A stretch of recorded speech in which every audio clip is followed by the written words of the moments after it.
So there is no doubt that 2020 has been a difficult year for most people, and in particular, you might miss traveling, going on vacations, you know, mountains, the seaside, etc. And so I want you to come on a journey with me, and we're going to take a traveling trip down the poop chute. I'm sorry, did you just say the poop chute? Yes, I did say the poop chute. Talking about taking a trip up the chocolate starfish, the leather Cheerio, the rear rocket dock, the Hershey Highway, and of course more clinically, the anus, the rectum, and the colon. So we must be talking about colonoscopy. Alright, so why did this just turn into a PSA? Well, simply stated, colorectal cancer is the third leading cause of death among cancers in the United States. If you are a man, you have a 1 in 23 chance of getting it. If you're female, you have a 1 in 25 chance of getting that. The American Cancer Society estimates that there will be about 105,000 colon cancers diagnosed in the U.S. in 2020, and about 44,000 rectal cancers will be diagnosed. The thing about it is, it's a very treatable cancer if it is diagnosed early. The numbers have actually been getting a little bit better for older individuals, but if you are under 55, the numbers have actually gotten worse. And I suspect that's why the guidance has now been updated to say that the first colonoscopy should be done at age 45 and not age 50. Obviously, you want to talk to your doctor about this, especially if you are at risk. This would be number 2 for me. I had my first one at age 40, and that is a result of my father having had colon cancer, and that puts me in the higher risk group. So now at age 46, under the updated guidance, I had a conversation with my doctor, and so this would be number 2, so to speak, and we're going to take you down this journey, and I'll just show you a little bit about what the prep is all about, and you know, that this is a procedure that you shouldn't be scared of. More specifically, think about the fact that if you were in high school with me, if I know you as a freshman from college or something like that, you're about that age, and you should be talking to your doctor and thinking about getting this screening done. So real quick, what is a colonoscopy? Well, it's a medical procedure. You will be sedated, and they basically take a camera with a light at the end of it and shove it up your rectum, and then move that. It's a flexible camera, so they move that through your colon, and they are looking for cancers and polyps and growths and things that are not supposed to be there. Now, importantly, they can do this if your colon is empty, and so the process of emptying that colon and the prep work is probably the worst part of this procedure. The actual colonoscopy you will not remember. You will, again, generally be done under general anesthesia, but we'll take you through a little bit of prep work and show you what's involved. Alright, so the day before, one of the things you can't do is eat any solids, and let me tell you what, you are gonna get hangry. I am there. So no solids, no dairies, no nuts, really anything that is normal from a diet perspective you're not going to be able to have. What can you have? Well, some apple juice, clear liquid, yellow. They don't want anything that's got reds, purples, blues. I assume because maybe it'll look like blood or something. I don't really know why, but they don't want any of the dark colors on there. Got some bone broth, once again, something that, you know, is relatively clear, has a little bit of calories in it. Lemon jello, soups. You can have the clear soup, so got a little bit of roasted chicken noodle right here, and of course what you're gonna have to do is take out the chicken and take out the noodles, so just leaving what's left for you there. So that's what you get to eat. It's obviously not a sustainable diet, but it is something that you have to do the day before. And then, of course, at some point, for me, this would be 3 o'clock this afternoon, you get to this guy. So this guy is the star of the show. This is the liquid rocket propellant. This is the Go Juice that they give you. And let me tell you what, this stuff works. So what's in the box here? Basically they will give you this plastic mason jar, I guess. Full line here, roughly a pint of fluids that you'll have to take, and then your different doses. So there are different ones here. I had a different one on my first one. This particular Plenview one.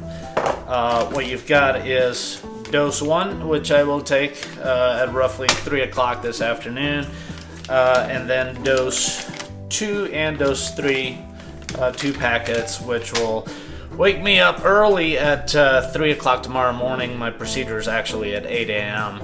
And basically that is what you have to do. In the meantime, you might get some sweatpants ready. Now is not the time to wear the Levi button-down 501s, because trust me, you're going to be running and you're going to want to get the pants down and ready to go. Also, go ahead and prep the bathroom. This right here, this is your enemy. Don't want to see this afternoon. Alright, well, time has come. It's 3 o'clock. Time to open the go juice.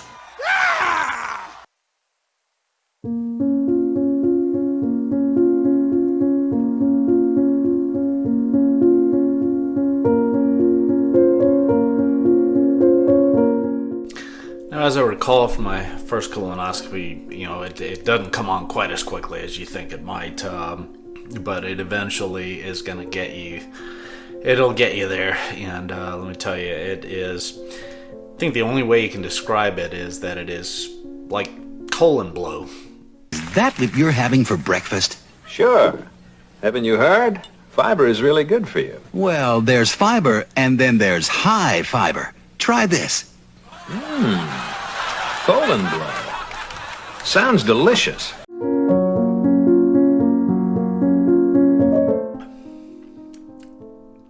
So it does seem like they tried to flavor it. It is not as terrible as you might expect. It actually tastes a little bit, I guess, kind of like a bad cherry kind of drink, but it's not terrible.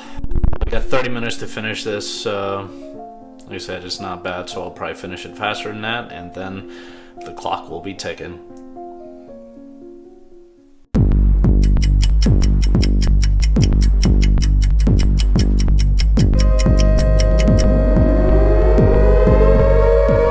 So it's been roughly an hour, and the barbarians are at the gate. Do not go in there. No! Ransom has been paid. Hostages must be released.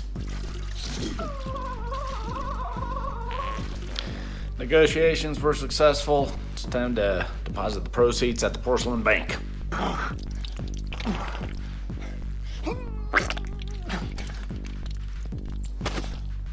So let me just say this, because I actually remember this from my first colonoscopy as well, is you kind of, get things moving the first couple of times, and you think, well, it's not all that bad, and this stuff escalates really, really quickly. If this was War Games, this would be the scene. Let's get the subs in launch mode. We are at DEFCON 1. DEFCON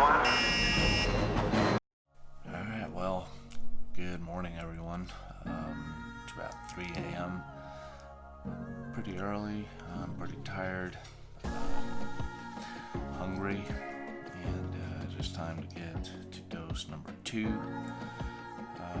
Did get a break after, dose number 1. So much kind of ran its course. Probably around 8 o'clock or so last night. Slowed down between 6 to 8, and for the most part was able to try to sleep. So we got about 4 hours of sleep, I'd say. And now on to the final dose. Suspect this is not going to be fun. I honestly don't know what this dose is supposed to do, because I don't know how there's anything left inside my body. But those are the instructions, so that's what we'll do, and we'll see what happens.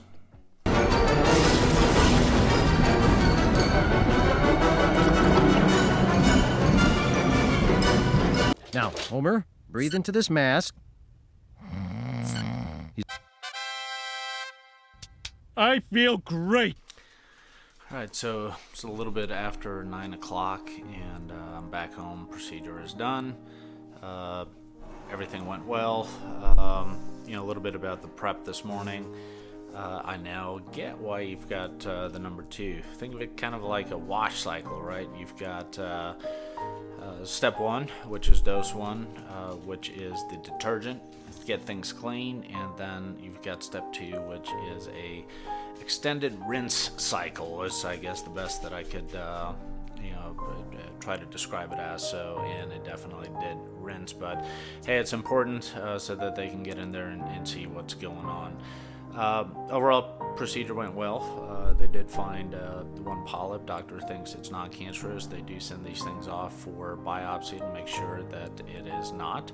And this is precisely why you get the colonoscopy done early, because these things grow very slowly, but if you do let them go over time, then they can turn cancerous and over time become an issue. So I can tell you that right now,